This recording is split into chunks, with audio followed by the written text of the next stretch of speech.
So, just recently I installed the 2.5-inch lift kit from Teraflex on my Jeep Wrangler, and this is that story.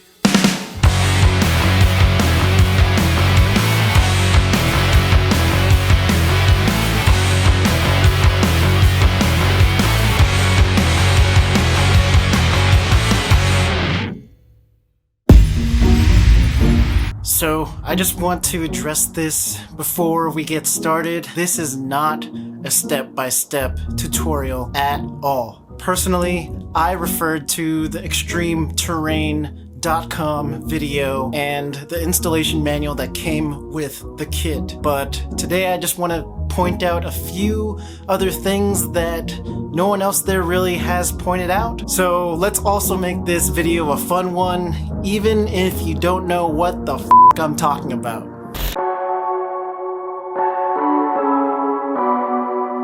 So all we need to do is lift the Jeep up, pop the wheels off, take the springs out, replace the new shocks, and you're good to go, right? Easy. Well, wrong. So out of all of the things that we took off, by far the worst thing was the drive axle. Just all these small things that added up. The ratchet wouldn't fit down there. I had to use a pry bar.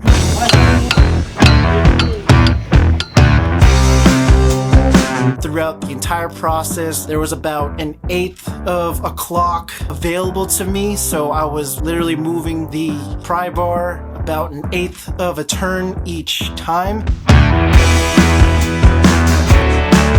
And there were 8 or 10 bolts. Speaking of the bolts, they were Loctite in there like crazy.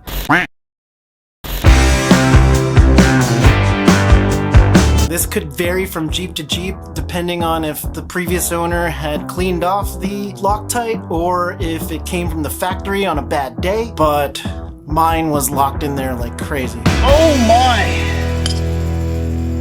So next tip is the rear track bar bracket. This bracket, or a relocation bracket, comes with the kit. Make sure you install it because we decided not to, and eventually I found that after every small bump, my Jeep would have this terrible bump steer.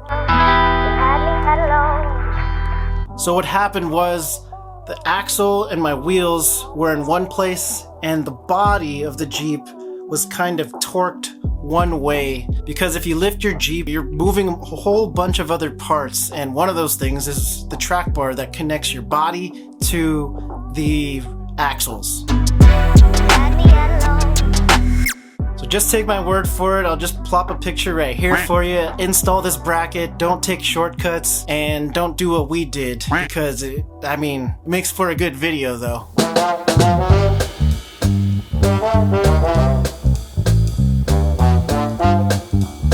So you can clearly see us torquing the body over the axles.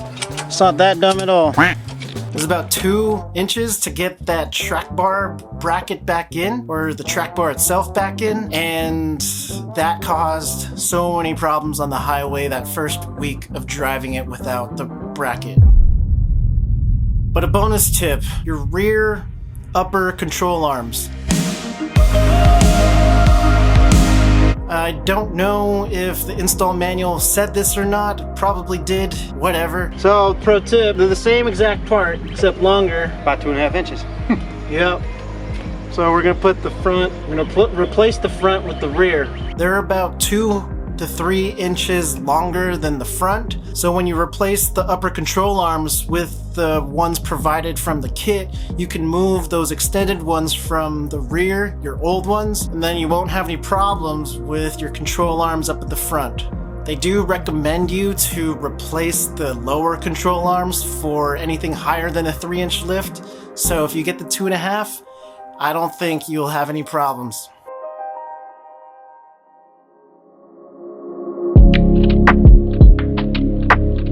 So along with all these problems comes with headaches, frustration, gray hair, which is why I probably procrastinated on this project for as long as I did. I mean, I bought this kit back in August of 2020, and by the time I installed it, it is May 2021. But it was just all this overthinking in my head that I needed an extra hand. In the end, I'm glad I overthought it. It was definitely really good to have someone technical by my side, someone who is actually an install manager and does good at what he does. That made sense. So in order to get a promotion now, you have to dislocate your shoulder? No, you have to break your collarbone. Break your collarbone. That's how you get promoted, oh yeah. Yes. And then just the good company, a couple beers, and before you know it, we had no problems. Well, some of us just not having the knowledge how to specifically do this. It's kind of paying attention and looking. When you get stumped or frustrated for a second, sit back and look at the whole picture. Not just the area you're focused on to get that one job done. Back up and look at, okay, what is not going right here? Start going over the whole vehicle and see what's causing binds and problems. And YouTube's great, because there's all kinds of guys that have already done this that put them on YouTube videos.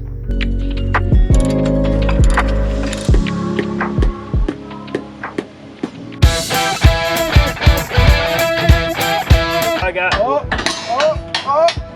I got. We're in. But in the end, I'll definitely look into some kind of upgraded stabilizer or just any other improvements, lower control arms to improve the steering of the Jeep. So, thanks for tuning in. That's all I got for you.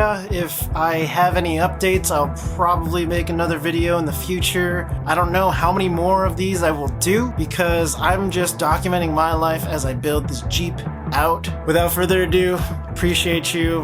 I'll see you in the next one. Peace.